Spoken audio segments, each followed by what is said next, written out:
everyone, welcome back to the channel.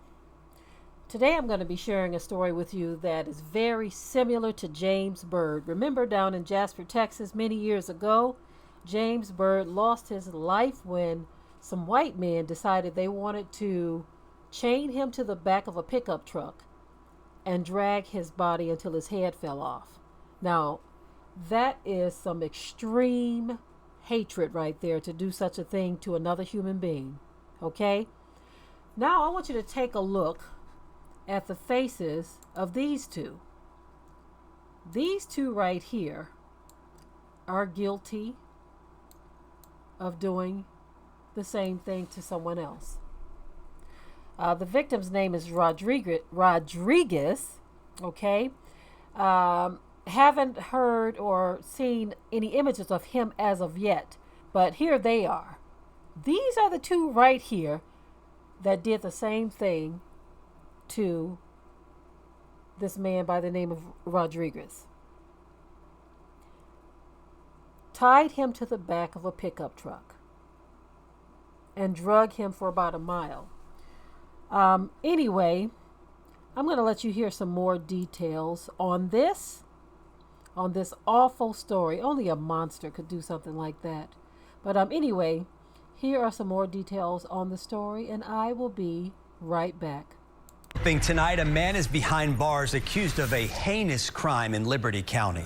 That's where investigators say a man was beaten, tied to a truck, dragged for about a mile, and was later found dead. This attack happening this weekend near the small community of Rye, Texas, more than an hour northeast of Houston, really on the tail edge of Liberty County.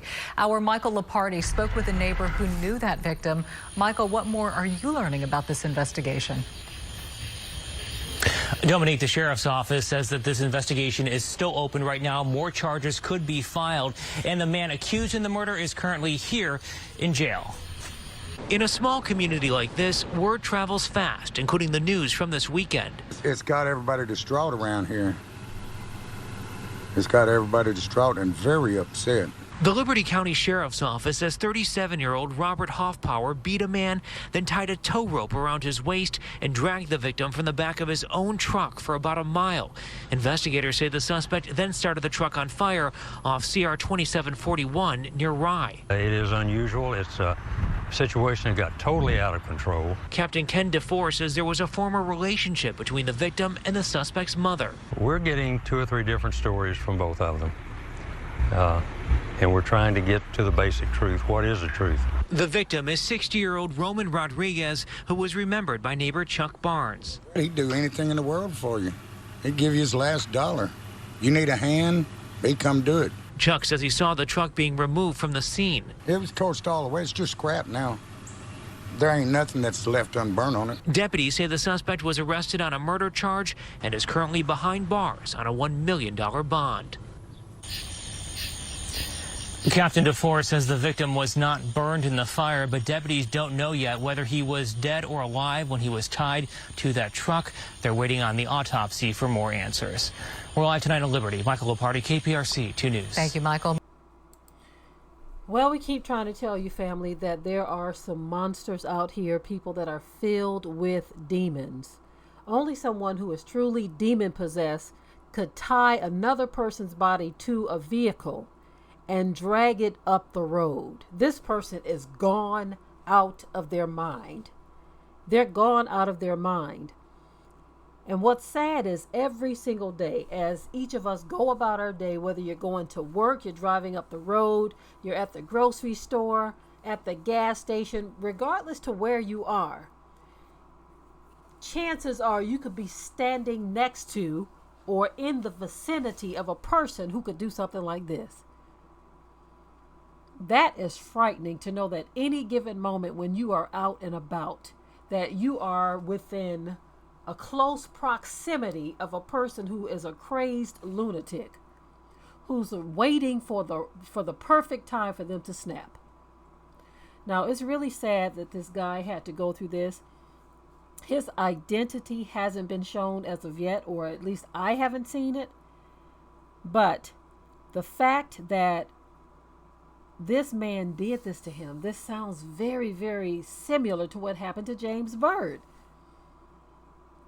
So once we find out the guy's identity, what his race is and all of this, things will be more clear, of course. But it's these are the kinds of things you have to look out for, especially in certain areas. Of course, things happen everywhere. There is no place that is excluded from these types of things. But this foolishness, this craziness, this lunatic mindset is out here. And we can't afford to walk around acting like we don't know what the heck is going on in this world. We cannot afford to pretend that all is well in this world, when the scripture tells us that we wrestle not against flesh and blood, but against the rulers of darkness of this world, against principalities and powers and spiritual wickedness in high places. And I like to add in low places too. But there is an evil that is present in this world and is grabbing a hold of more and more people, and we can't afford to walk around out of the loop. Don't know any of the details as to how these two got into whatever situation that caused this to happen. There is speculation that they knew each other, and that makes it even worse. Folk you know can do these kinds of things to you, right? And so 9 times out of 10, he let his guards down. If that is the case, he let his guards down, and this is what happened to him. Or he possibly underestimated what this suspect was capable of doing. It was mentioned that there was a possible relationship between the mother and the victim. So it's quite possible it has something to do with that, with her being involved in this too. Who knows what the heck happened? All we know is that someone is dead, having died in such a horrible way. I mean, that is unimaginable. That is unimaginable that someone had to die in that way. And it's also unimaginable to me and so many others that another human being could do something like that to someone else. As a matter of fact, I think it's a reach to call him a human being. That is a monster. Anyone who could do something like that to another person is a straight up monster. Anyway, this is another thing happening here in the good old US of A, land of the free and home of the what? Okay, I'm done with this video. And you all know that I want you to leave your comments below and tell us what you think about this story, and any stories that you want to share with us. Please feel free to do so. Until next time. We hope you liked today's topic. Please leave your comments below. If you haven't already, subscribe to the channel, share it like this video, and with that, we're out. Be sure to ring the bell to be notified of new uploads on this channel, and also comment, share, like, and subscribe.